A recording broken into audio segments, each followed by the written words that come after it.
Today on the Relationship Renovation podcast, Tara and I are going to give you a tool that makes difficult times much easier.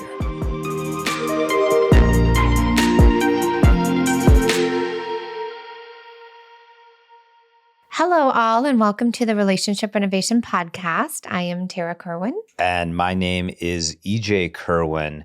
And today we're going to be talking about a tool that we use, and it has been it's a huge difference maker in us dealing with tough stuff within our own relationship. Not even tough, just life. Yeah. It's not even tough stuff. It's just like regular daily stressors. Dealing with stuff together in a more effective way, for sure. And it comes from a guy named Dr. Stan Tatkin, who we've had on the show a couple times, a few different episodes. I'll put in the show notes the episodes he's been on. He's like, as Tara refers to him, as the mad scientist of love. And he's just this he has the Pact Institute, which does like all kinds of incredible research on relationships. Yeah. We've gone on a retreat. We went on a retreat to Spain with him, which is one of the coolest experiences of my life. And when he shared this idea, what we're going to be talking about today, predict, plan, prepare, I was like, oh my gosh, that's amazing. And when we use it, our life feels so much more manageable. And when we forget, because we do, I'm like, oh my gosh, we forgot to triple P it, predict, plan, prepare. And so we remind ourselves how important it is. And yes, it's like kind of like a new habit or behavior you have to get used to.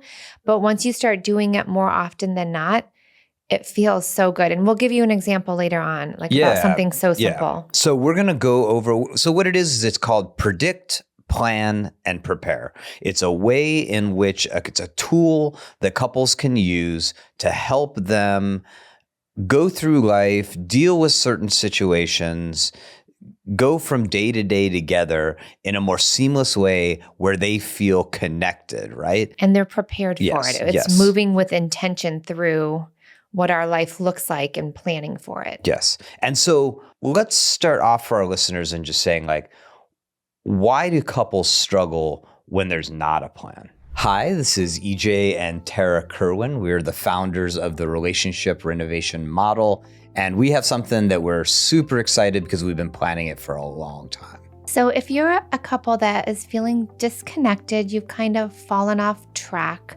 but you're not ready to give up. You know you still love your person. You just don't know how to get back that connection.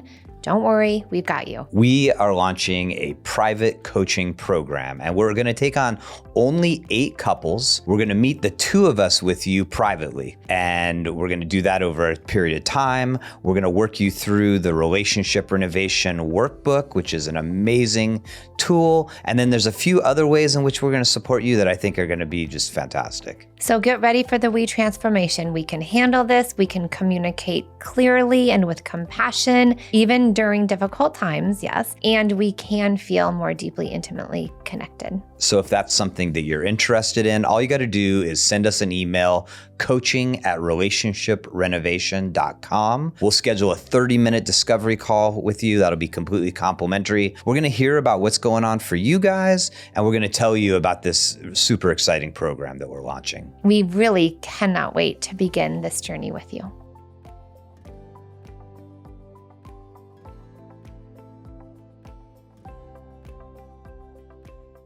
To me, I can only answer this for myself. See, I get very overwhelmed with all the things we have to do, whether it's meals, ordering groceries, getting the kids ready for school, picking them up, going to the sports. And for me, if it's all in my head, and actually research shows this too, but if it's all in my head and not kind of out there somewhere, it makes me anxious. And so when I get anxious, I then take it out. I'm working really hard not to, but I take it out and I become more terse or just more rigid around in our environment. Yeah. Yeah. And so when we do have a plan, again, we'll talk about something so minor that happened yesterday, and we predicted, planned, prepared it this morning, and it went seamlessly almost. So that when you do have this plan, you're it's out of my head internally, and it's you and I are both on the same page, and we're agreeing to do what this is. And it just feels like, okay, we got this. Like we're on a team. We talked about it. We're not individually suffering from it or like crunching it in our head. Yeah. I think what you did there is you like really personalized it to us. And I think what I can do is I can broaden that to everybody else out there, is that you're saying like in moments where we don't have a plan, you can get anxious, you can get more rigid, right? And that can have an effect on us. And then when we don't have a plan and we're not connected, is I get really up in my head and I get a little more withdrawn, right? And so those things collide. Right. They create friction between the two of us.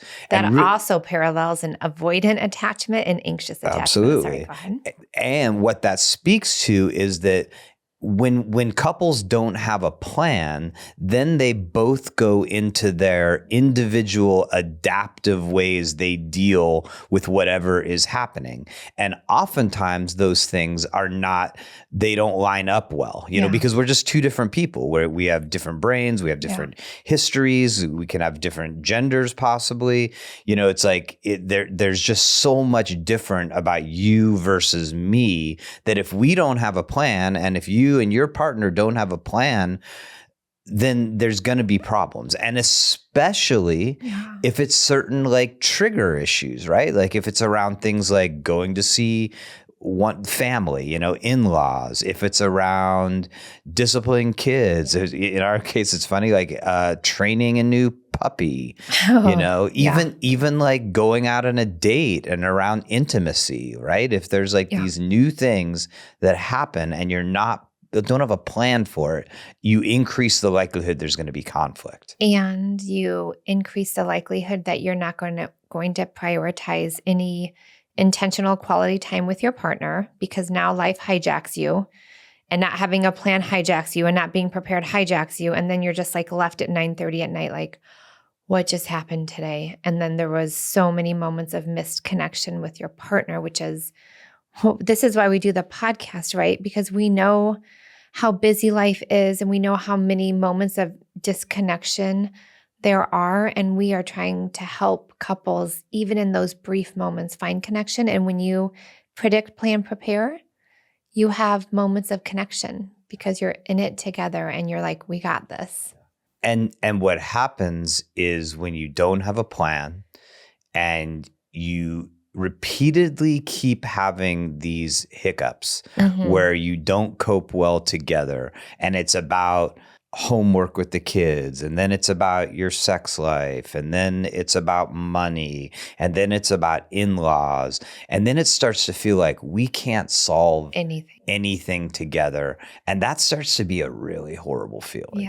Yeah, it's where a lot of resentment or just feeling like it's not going to work out comes in. So Absolutely. We are here to help you, everybody. So the triple P. So this tool. Thank you, Dr. Stan. It is predict, it is plan, it is prepare, right? And so I'm just going to like kind of quickly go through what each of them are, and then we can kind of break it down a little bit after that. So, the first thing is just like is prediction, is like what is the situation, or what are some situations that just they trip you guys up, that is when we get into arguments. That's when we start to feel very separate. So you identify one specific one, right?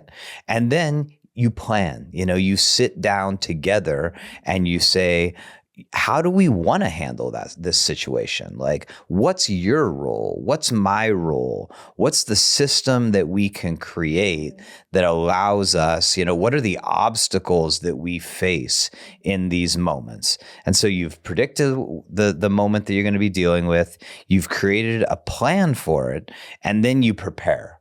That's where you set yourself up for success before the situation happens. And before we go into our own example, please reach out to us if you want us to help you predict, plan, prepare for anything that you guys might find difficult, because we love hearing from our audience and emailing you back and just like giving you some ideas. Because I know like for us, this comes natural very quickly right now because we've done it for so long.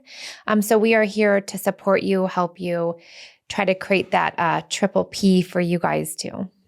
All right. So let's talk about our situation and how we dealt with it, what the problem was, and then how predict, plan, and prepare changed it.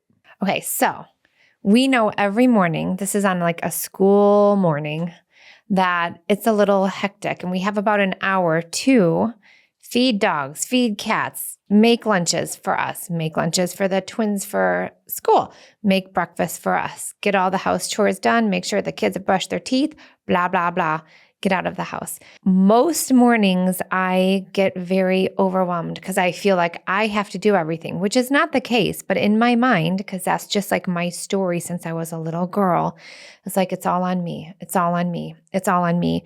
And I get very overwhelmed and anxious. And I know that will happen every single morning. And it happened 2 mornings ago. And from my side, every morning, I wake up and I take off for the minute I get out of bed. I wake the children up. I make Tara a cup of coffee. I get dressed. I scoop the poop. I do the dishes. I'm going through it as well. But what happens is I'm very like in my own head, and I just wake up and I start going into my own thing, and I'm not checking in with Tara. And then when she does get anxious and she does get resentful, then I get really frustrated because I can tell that she's thinking I'm doing everything. And I'm like, what do you think? What the heck do you think I've been doing the last 45 minutes? And so then I get really reactive because I'm like, she doesn't appreciate me and she doesn't even notice me. And like, I start judging her. I'm like, oh, she's just like acting like a victim and blah, blah, blah, Well, and the things I notice are like, oh, you already got to take a shower. Oh, you're making a smoothie for yourself. Like, lucky you. I know, and so what I used to do is I used to like literally wait to give myself the smoothie as late as possible to like show her I'm not taking care of myself. But no matter what time I made the smoothie, she'd be like, "Oh, you're having a smoothie." I'd be like, here's the freaking smoothie. Right. So here's the issue. We didn't talk about our mornings. No. We came back, we transitioned after the summer. And we've been doing this for years. And just yesterday, I was like, EJ, let's have a different morning tomorrow because that doesn't feel good. And let's predict, plan, and prepare for this. Yeah. So we both were like in agreement, like, yes, that would be a really good idea. And so we both, we predicted that tomorrow is going to be just another morning. Nothing's changing. We don't have some magical house fairy coming in doing all of this for us. Why not? And so we both talked about it and said, yeah, let's come up with a plan. So that's the prepare piece, right? Like we're going to come up with a plan. Well, first was we predicted that tomorrow is going to be like every other morning since our kids have been in school for the past decade. Like we are going to deal with this. So let's deal with it in a constructive way. So the prep was, okay, honey, for this. The plan. The predict plan. Yeah, sorry. The plan was, hey, I'm going to put this up and we're going to have a plan for tomorrow morning between 5:30 a.m. and 7. And you were like, cool. The plan was to put it up all on the whiteboard, right? Great. And that's important to us, and why we made that plan is because then she can look up there and she can see I am actually doing things like that. I know what I'm doing and that she knows what she's doing. That it was interesting, like putting it up on the board solved one problem, and that like she has a list of things, I have a list of things. They're about the same length. They are the same. Wow, that was crazy. Huh? But to me, that's a visual. Like, oh, it's not all on me, and EJ's got this. But in my own anxiety mind, I don't have that because I don't have the visual. So for me, visuals are important. Yes. This is one reason why we have our couples do their 6 words right in the process, in the beginning of their process. Well, and the plan worked as well for me because I literally at one point walked up and said, Tara, I've scooped the dog poop. I did the dishes. I did this. And she knew that things were getting done. So as we move through this, what I'm realizing is that we don't want to lump it all in together. We want to make sure you guys understand that predict, plan, and prepare all happened before we woke up this morning, right? It is a process to get us ready once that situation, which for you might be a trip to your in-laws, right? It could be a date night. Could be homework with the kids It after could be school. homework with the kids. Do you have this all before, right? Yes. So for us, we predicted tomorrow morning will be stressful like any other morning. We planned by saying what we're going to do. One of the other things we planned on is we're going to, at one point early in the morning, we're going to give each other a hug. We're going to look into each other's eyes. We're going to say, I love you. We have this. And then we also made the plan that we were going to write everything on the board, on the whiteboard. So Tara knew what I was doing and I knew what she was doing, right? Within that time span, yeah. And then the prepare was Tara went and she wrote it all down. She executed the plan, right? Yes. So that there was no planning or preparing this morning. It had all been done before it happened, right? Because that's what's important. So say it's a trip to the in-laws' house, right? You've said, hey, we're going to the in-laws. This is a place where sometimes we feel very disconnected. Our plan is we're going to give each other a hug before we walk in. Every 15 minutes, I'm going to walk up to Tara and I'm going to say, hey, how you doing? I'm going to put my hand on her back. I'm going to give her a kiss on the cheek, right? And then the prepare is like, we're going to, as we drive there, we're going to remind ourselves of what our plan is. Yeah. So just like this morning, I was like, remember, honey, this is our morning. Try to like do it in order, like go ahead and get your shower in. I'm going to do these chores. And can I just say it was amazing. I didn't have anxiety today. I had a little bump in the road because my daughter spoke in a disrespectful way, but that's a whole other podcast. Well, but it's we had it totally together. related, right? Because the great thing about predict, plan, and prepare is you're also more prepared for a curveball. Yes, because you can't prepare for everything. You cannot prepare for everything. And there was right? a curveball, but I remember I went up and hugged you after because you really helped me because we were already a team with this morning routine because we had predicted and planned it. Was not prepared for my daughter to be a little snarky.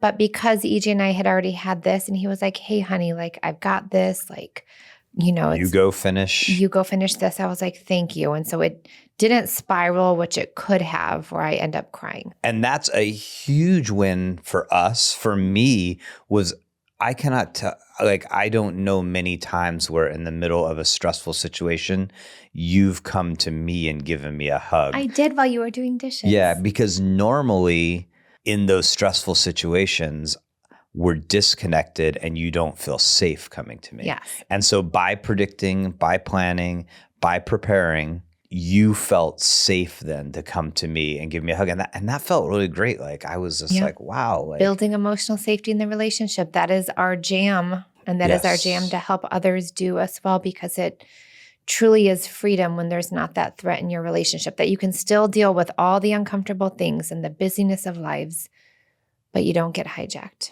Yeah.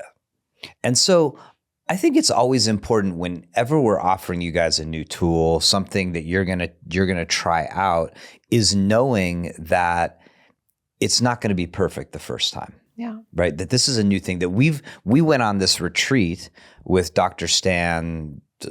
It was it's been 3 years ago. Yeah. It's been 3 years ago, right? And so we've known about predict, plan, and prepare. We've been trying to implement it off and on for years. And we're now like getting much better at it. Like I feel like we're like we got it now. And that's part of this journey together is there's no silver bullet. Yes. This is our coaches tell us all the time. There's 1,000 gold BBs. Is that we just got to keep trying things. It's clunky at first, but it's going to come around the more you try to do it. And I would say just call to action, make it a simple one. Like for us, it was just like that 90 minutes in the morning. We know that we always get tripped up in the morning. So pick something like, not like a whole day thing or something that's really intense. Pick out something like, wow, this is where we usually like get tripped up or feel disconnected or more anxious. Pick that time, talk with your partner, and do a little trial, like predict, plan, prepare. Absolutely. Yeah. And Tara mentioned something just a few moments ago about emotional safety. It's something that we've Oh, had yeah. multiple podcasts about, something that we really believe in cultivating within relationship. And we're kind of excited. We just added something to our website where if you go to relationshiprenovation.com, there's an automatic pop-up for a quiz. And it's the emotional safety assessment, and all of our couples take it. Beginning, middle, and end. Yeah, at the beginning, middle, end of Their our journey. relationship renovation model. And so it's a cool thing that you can do right now is go to our website. It'll pop up. You take the quiz, and you and your partner can do it together, or you could do it individually. And once you submit it, it will give you an answer. It'll kind of give you like a range of like, hey, this is what your score is. And this is like probably some of the things that you might be struggling with, maybe some of the things that might be going really positive in your relationship. But it's a nice assessment. It's a good way to kind of look at like, where are we at? It also will get you plugged into our mailing list. And we have resources we send out every single week, tools that you can use, book recommendations, things we're working on. So go to relationshiprenovation.com and take that emotional safety assessment. Yeah, so take that emotional safety assessment on our website. It's really cool. And also, if you're wanting to know which episodes like we really focus on with emotional safety, because you maybe took that assessment and it's like, wow, we could be building our emotional safety, just reach out and I can send you which podcast episodes might be the best for the emotional safety discussions and processing and like really how to build that, because that really is the core of freedom in our relationship, to be able to be who we need to be. And if you want to reach out to us and you have any questions, you want to give us any feedback, you want to tell us about a topic you'd like us to explore, just email us at podcast@relationshiprenovation.com. Yay, we're so excited. Again, thank you so much for listening. As always, take care of yourself. Take care of each other. Bye-bye. Bye-bye. Hello, Relationship Renovation listeners. Just wanted to say thank you so much for listening, for all of the awesome reviews, the comments, the feedback on our YouTube channel. We're just so grateful. We offer these podcasts free of charge. If you do want to make a donation, that's always super helpful, and you can do it in our show notes. Thanks again for listening. We're very, very grateful.